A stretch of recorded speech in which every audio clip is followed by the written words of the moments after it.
ఉత్తమ్ కుమార్ రెడ్డి గారు, శ్రీధర్ బాబు గారు, మజ్జుపల్లి కృష్ణారావు గారు చాలా స్పష్టంగా ఇండస్ట్రియల్ పార్క్స్ గురించి వాస్తవాలు మీ ద్వారా రాష్ట్ర ప్రజలకి వివరించారు. వాటి కొద్దిగా కొంచెం యాడ్ చేయటం కోసం నేను 2-3 విషయాలు చెప్పి నేను ముగిస్తాను. ఉదాహరణకి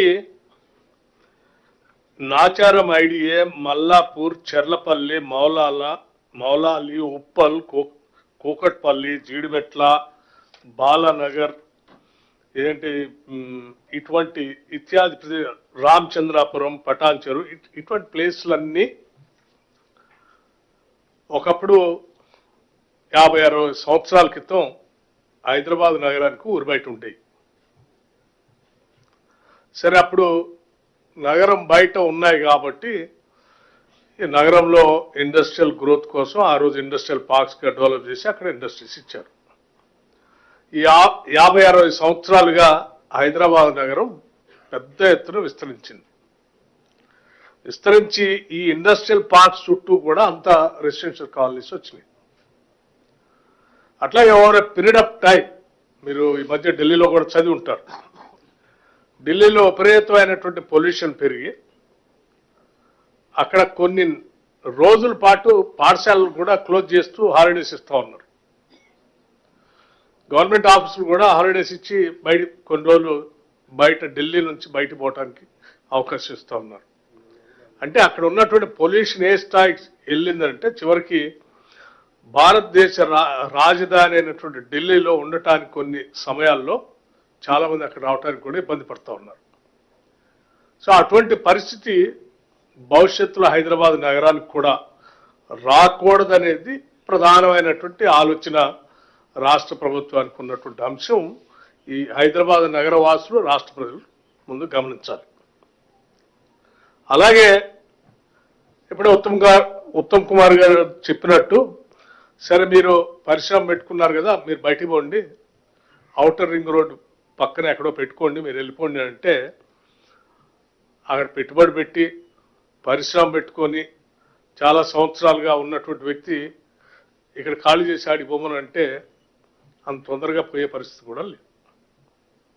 ఒత్తిడి చేసి భయపెట్టి బయటికి పంపించే పరిస్థితి కూడా అంతకంటే మంచిది కాదు. అట్లాగే ఈ పారిశ్రామిక వాడల్లో చాలామంది కొన్ని సిక్కై మూసేసి కూడా ఉన్నాయి.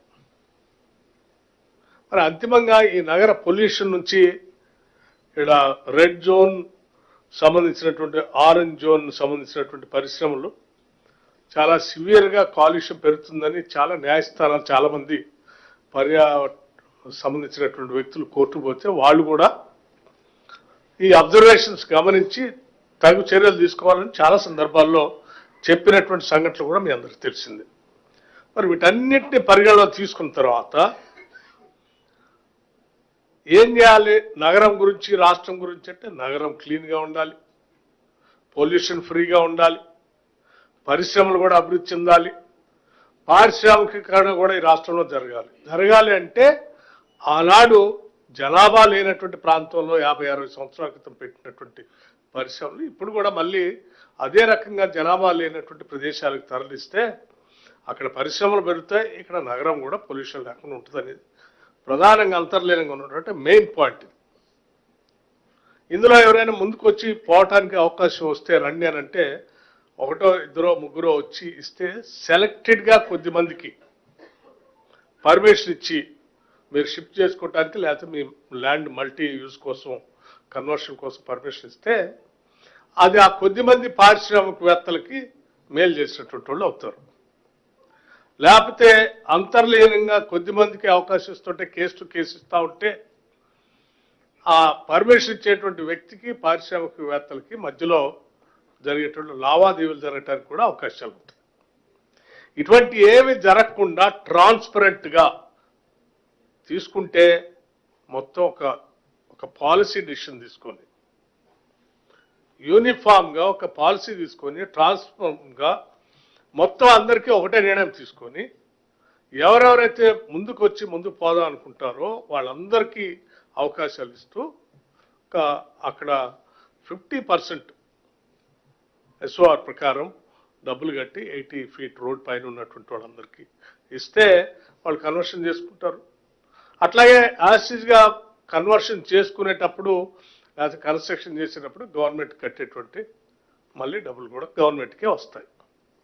లేకపోతే ఎంటైర్ యాక్టివిటీ ఆ ప్రదేశంలో కన్స్ట్రక్షన్ యాక్టివిటీ జరిగితే కన్స్ట్రక్షన్ ద్వారా సిటీలో మళ్ళీ హ్యాబిటేషన్ పెరుగుతుంది. కన్స్ట్రక్షన్ యాక్టివిటీ ద్వారా స్టేట్కి జిఎస్టీ కూడా వస్తుంది.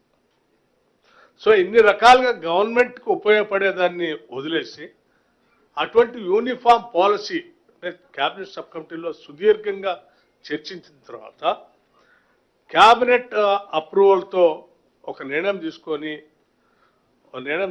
ముందుకు పోవాలన్నటువంటి ఆలోచన చేసినప్పుడు దాన్ని కూడా తప్పుబట్టి మీరు ఎట్లా చేస్తారు, మాలాయన చేసుకొని ఉండాల్సింది కదా అన్నట్టుగా మాట్లాడితే ఎట్లా? ఆనాడు క్యాబినెట్ సబ్ కమిటీలో మీరు ఏ నిర్ణయం తీసుకున్నారో తెలియదు, క్యాబినెట్లో పెట్టి అప్రూవల్ చేశారో కూడా తెలియదు, చేయలేదు కూడా. కానీ మీరు మాత్రం ఇండస్ట్రీస్గా ఉన్నటువంటి ఇండస్ట్రియల్ పార్క్స్ ఉన్నటువంటి వాటిలో కొద్దిమంది కన్వర్షన్ కావాలంటే మీకు కావలసినటువంటి వాళ్ళకి ఆ ఇండస్ట్రీని కన్వర్ట్ చేసి పర్మిషన్స్ ఇచ్చారు 50%. క్యాబినెట్ అప్రూవల్ లేకుండా, పాలసీ లేకుండా.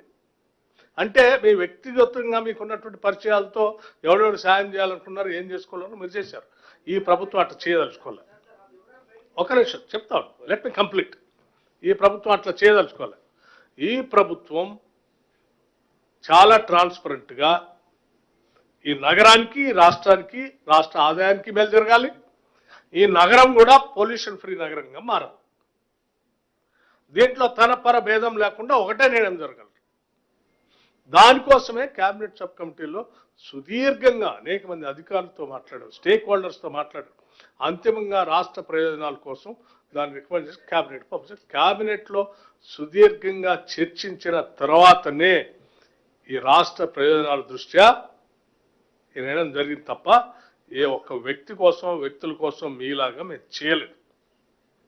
అందరూ మీలాగానే ఉంటారనుకుంటే పొరపాటు. అది అందరూ మీలాగా ఆలోచన చేస్తారనుకుంటే కూడా పొరపాటు. మేము దానికి భిన్నంగా రాష్ట్ర ప్రయోజనాలే మాకు ముఖ్యం.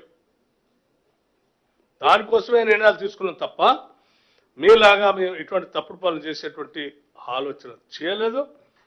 ఇంకో విషయం కూడా,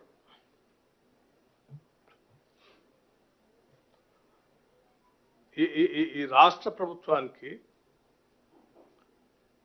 మేము తీసుకొచ్చేటువంటి అభివృద్ధి కార్యక్రమాలు కానీ, లేకపోతే ఇన్ఫ్రాస్ట్రక్చర్ సంబంధించి కానీ, లేకపోతే ఇతరత్ర ఇరిగేషన్ ప్రాజెక్ట్ సంబంధించి కానీ, లేకపోతే పేదలకు ఇచ్చేటువంటి సంక్షేమ కార్యక్రమాలు కానీ, వీటన్నిటికి కూడా ప్రతి సంవత్సరం ఖర్చు పెరుగుతూనే. దానికి కావాల్సినటువంటి ఆదాయ వనరులు కూడా సమకూర్చుకోవాల్సిన బాధ్యత ఈ ప్రభుత్వం పైన.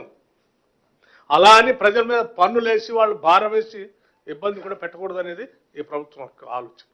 ఉన్న దాంట్లో ఎవరికి ఇబ్బంది లేకుండా రాష్ట్ర ప్రయోజనాలు దేంట్లో ఎక్కువ పెద్ద ఎత్తున కాపాడవచ్చు దాన్నే నిర్ణయం తీసుకొని ముందుకు పోతాం తప్ప మేము రాష్ట్ర ప్రయోజనాలకి నష్టం జరిగేటువంటి ఏ ఒక్క కార్యక్రమం కూడా చేయలేదు. క్రోనాలజీ ఇప్పుడు మిత్రులు అడిగినట్టు దానికి సంబంధించిన సమాచారం కూడా కావాలంటారు కదా, దానికి సంబంధించిన సమాచారం కూడా పూర్తి డీటెయిల్స్తో కేస్ టు కేసు ఎప్పుడెప్పుడు ఎవరెవరు ఎన్ని కన్వర్షన్ చేశారు, ఎందుకు చేశారు, దేనికోసం చేశారో, పాలసీ లేకుండా చేశారో కూడా వాటి కూడా we will give you full detail information very soon.